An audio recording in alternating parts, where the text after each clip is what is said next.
खूबसूरत नजारों वाला हिमाचल प्रदेश आज एक बड़ी वित्तीय चुनौती से जूझ रहा है। राज्य पर 90,000 करोड़ से ज्यादा का कर्ज है। इस आर्थिक तंगी ने हिमाचल के भविष्य पर एक साया डाल दिया है, जिसका असर यहाँ के जरूरी क्षेत्रों और लोगों की जिंदगी पर पड़ रहा है। ये सिर्फ आंकड़ों का संकट नहीं है, ये हिमाचल के लोगों के जीवन और उनकी आजीविका का संकट है। विकास के काम ठप पड़े हैं, जरूरी सरकारी सेवाओं पर दबाव है और राज्य की आर्थिक विकास दर सुस्त है। ऐसे में तुरंत ध्यान देने और निर्णायक कदम उठाने की जरूरत है। समय आ गया है कि इस संकट की जड़ तक जाया जाए और एक मजबूत और खुशहाल भविष्य का रास्ता बनाया जाए। हमें उन कारणों पर गौर करना होगा जिनकी वजह से यह नाजुक स्थिति पैदा हुई है और साथ ही हमें संभावित समाधान तलाशने होंगे।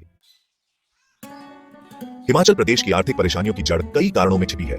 यह राज्य प्राकृतिक सुंदरता और सांस्कृतिक धरोहर के लिए प्रसिद्ध है, लेकिन आर्थिक चुनौतियों ने इसे जकड़ रखा है। कर्ज पर राज्य की निर्भरता बढ़ती गई और यह एक बड़े बोझ में बदल गई, जिससे राज्य की वित्तीय स्थिति कमजोर हो गई है। इससे राजस्व का एक बड़ा हिस्सा कर्ज चुकाने में खर्च हो रहा है, जो विकास कार्यों के लिए उपलब्ध धन को सीमित कर रहा है। जीएसटी मुआवजे की योजना बंद होने से स्थिति और भी बदतर हो गई है, जिससे राज्य के राजस्व में भारी कमी आई है। इस योजना के बंद होने से राज्य को मिलने वाली वित्तीय सहायता में कटौती हुई है, जिससे आर्थिक संकट और गहरा गया है। पुरानी पेंशन योजना को दोबारा लागू करना कर्मचारियों के लिए भले ही एक स्वागत योग्य कदम हो, लेकिन इससे राज्य के पहले से ही कमजोर वित्त पर अतिरिक्त बोझ पड़ा है। इस योजना के कारण राज्य को हर महीने बड़ी राशि पेंशन के रूप में खर्च करनी पड़ती है, जिससे अन्य आवश्यक कार्यों के लिए धन की कमी हो जाती है। इसके अलावा राहत कार्यों के लिए केंद्र से मिलने वाले जरूरी धन में देरी ने संकट को और बढ़ा दिया है। प्राकृतिक आपदाओं के समय पर राहत न मिलने से राज्य की जनता को भारी कठिनाइयों का सामना करना पड़ता है। इन सबके साथ केंद्र सरकार द्वारा राज्य के लिए उधार सीमा कम करने के फैसले ने मुश्किलें और बढ़ा दी है। इससे राज्य की वित्तीय योजनाओं पर गहरा असर पड़ा है। इस कदम ने हिमाचल की वित्तीय क्षमता को और सीमित कर दिया है, जिससे इस संकट से निपटना और भी चुनौतीपूर्ण हो गया है। राज्य को अपने नए वित्तीय समाधान की तलाश करनी है, जिससे इस संकट से निपटना और भी चुनौतीपूर्ण हो गया है। राज्य के अधिकारियों को अब इस संकट से उबरने के लिए ठोस कदम उठाने होंगे। इस आर्थिक संकट ने हिमाचल प्रदेश में जीवन के विभिन्न पहलुओं पर गहरा असर डाला है। वेतन और पेंशन के भुगतान में देरी के कारण सरकारी कर्मचारियों और पेंशन भोगियों को कठिनाइयों का सामना करना पड़ रहा है। धन की कमी के कारण राज्य के विकास के लिए जरूरी परियोजनाओं को रोक दिया गया है। प्राकृतिक आपदाओं और महामारी ने हिमाचल की अर्थव्यवस्था के लिए महत्वपूर्ण पर्यटन और जल विद्युत जैसे क्षेत्रों को बुरी तरह प्रभावित किया है। संसाधनों की कमी के कारण स्वास्थ्य सेवा और शिक्षा जैसी बुनियादी सरकारी सेवाएं प्रदान करने की राज्य की क्षमता कमजोर हुई है। यह संकट हिमाचल के लोगों के जीवन स्तर को खराब करने का खतरा पैदा करता है। इस संकट के दूरगामी परिणामों को समझना और इसके प्रभाव को कम करने के लिए तेजी से कार्रवाई करना बेहद जरूरी है।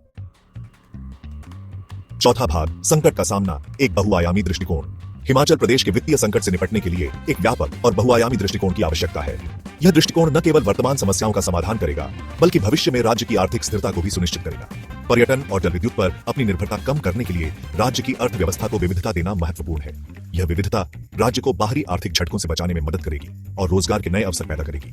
आईटी, अक्षय ऊर्जा, कृषि प्रसंस्करण, बागवानी और औषधीय पौधों की खेती जैसे क्षेत्रों में निवेश करने से विकास के नए रास्ते खुल सकते हैं। इन क्षेत्रों में निवेश से न केवल आर्थिक विकास होगा, बल्कि पर्यावरणीय स्थिरता भी सुनिश्चित होगी। राजस्व वसूली में सुधार एक और महत्वपूर्ण क्षेत्र है जिस पर ध्यान देने की आवश्यकता है। यह सुधार राज्य की वित्तीय स्थिति को मजबूत करेगा और विकास परियोजनाओं के लिए आवश्यक धनराशि उपलब्ध कराएगा। कर संग्रह प्रणालियों का आधुनिकीकरण, संपत्ति कर सुधारों को लागू करना और पीक सीजन के दौरान पर्यटन से संबंधित शुल्क बढ़ाने से राजस्व को बेहतर बनाया जा सकता है। यह कदम राज्य की आय में वृद्धि करेंगे और वित्तीय संकट को कम करेंगे। यह सुनिश्चित करने के लिए कि संसाधनों का आवंटन कुशलतापूर्वक हो, खर्च को प्राथमिकता देना आवश्यक है। यह प्राथमिकता राज्य की विकास योजनाओं को सही दिशा में ले जाएगी और अनावश्यक खर्चों को रोकेगी। सरकार को सरकारी विभागों को एक साथ लाकर गैर जरूरी परियोजनाओं को टालकर और सड़कों, स्वास्थ्य सेवा और शिक्षा में महत्वपूर्ण बुनियादी ढांचे की परियोजनाओं पर ध्यान केंद्रित करके अपने खर्चों को तर्कसंगत बनाना चाहिए। यह कदम राज्य की विकास दर को बढ़ाएंगे और नागरिकों के जीवन स्तर में सुधार करेंगे। वित्तीय बोझ को कम करने के लिए केंद्र सरकार से मदद मांगने की जरूरत है। केंद्र सरकार की सहायता से राज्य को आवश्यक वित्तीय संसाधन मिल सके, जिससे विकास परियोजनाओं को गति मिले और आर्थिक संकट से उभरने में मदद मिले। पांचवां भाग, भागीदारी की शक्ति, बदलाव के दूत नागरिक।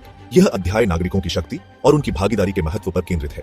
हालांकि संकट को हल करने में सरकार की महत्वपूर्ण भूमिका है, लेकिन नागरिकों, व्यवसायों और स्थानीय नेताओं को भी समाधान में अपना योगदान देना चाहिए। यह सामूहिक प्रयास ही है जो किसी भी चुनौती का सामना करने में मदद करता है। रोजगार पैदा करने और स्थानीय अर्थव्यवस्था को बढ़ावा देने के लिए स्थानीय उद्यमिता का समर्थन करना महत्वपूर्ण है। स्थानीय व्यवसाय न केवल आर्थिक स्थिरता लाते हैं, बल्कि समुदाय की आत्मनिर्भरता को भी बढ़ावा देते हैं। यह छोटे और मध्यम उद्यमों को पनपने के लिए सब्सिडी, ऋण और एक अनुकूल वातावरण प्रदान करके प्राप्त किया जा सकता है। सरकार और वित्तीय संस्थानों का सहयोग इस दिशा में महत्वपूर्ण है। नागरिकों के बीच राज्य की वित्तीय स्थिति के बारे में जागरूकता पैदा करना और जिम्मेदारी से खर्च करने की आदतों को बढ़ावा देना जरूरी है। वित्तीय साक्षरता कार्यशालाएं और जागरूकता अभियान इस दिशा में सहायक हो सकते हैं। नागरिक समय पर अपने करों का भुगतान करके फिजूल खर्ची से बचकर और सरकार के साथ रचनात्मक बातचीत में शामिल होकर योगदान दे सकते हैं। यह न केवल सरकारी संसाधनों को मजबूत करता है, बल्कि पारदर्शिता और विश्वास को भी बढ़ावा देता है। नागरिक जुड़ाव सामूहिक जिम्मेदारी की भावना को बढ़ावा दे सकता है और स्थायी समाधान खोजने में योगदान दे सकता है। सामूहिक प्रयासों से ही दीर्घकालिक और प्रभावी समाधान संभव है। संकट से प्रभावी ढंग से निपटने के लिए सभी हितधारकों को शामिल करते हुए एक भागीदारी दृष्टिकोण बेहद महत्वपूर्ण है। यह दृष्टिकोण सुनिश्चित करता है कि सभी की आवाज सुनी जाए और समाधान सामूहिक रूप से विकसित किए जाएं। छठा भाग, भविष्य के लिए एक दृष्टिकोण, सतत विकास और लचीलापन। दीर्घकालिक स्थिरता और समृद्धि सुनिश्चित करने के लिए हिमाचल प्रदेश को भविष्य की ओर देखने वाली रणनीति अपनानी चाहिए। राज्य की जल विद्युत क्षमता का जिम्मेदारी से उपयोग करना और अन्य अक्षय ऊर्जा स्रोतों में निवेश करने से एक स्थायी ऊर्जा भविष्य का निर्माण हो सकता है। प्राकृतिक आपदाओं के वित्तीय प्रभाव को कम करने के लिए आपदा प्रबंधन ढांचे को मजबूत करना महत्वपूर्ण है। युवाओं को सशक्त बनाने और उन्हें उभरते उद्योगों के लिए तैयार करने के लिए मजबूत शिक्षा और कौशल विकास कार्यक्रमों के माध्यम से मानव पूंजी में निवेश करना जरूरी है। स्थायी पर्यटन पद्धतियों को बढ़ावा देना जो पर्यावरणीय प्रभाव को कम करती है और पूरे वर्ष राजस्व उत्पन्न करती है, पर्यटन क्षेत्र की दीर्घकालिक व्यवहार्यता सुनिश्चित कर सकती है। सतत विकास और लचीलापन के दृष्टिकोण को अपनाकर हिमाचल प्रदेश एक उज्जवल भविष्य का मार्ग प्रशस्त कर सकता है।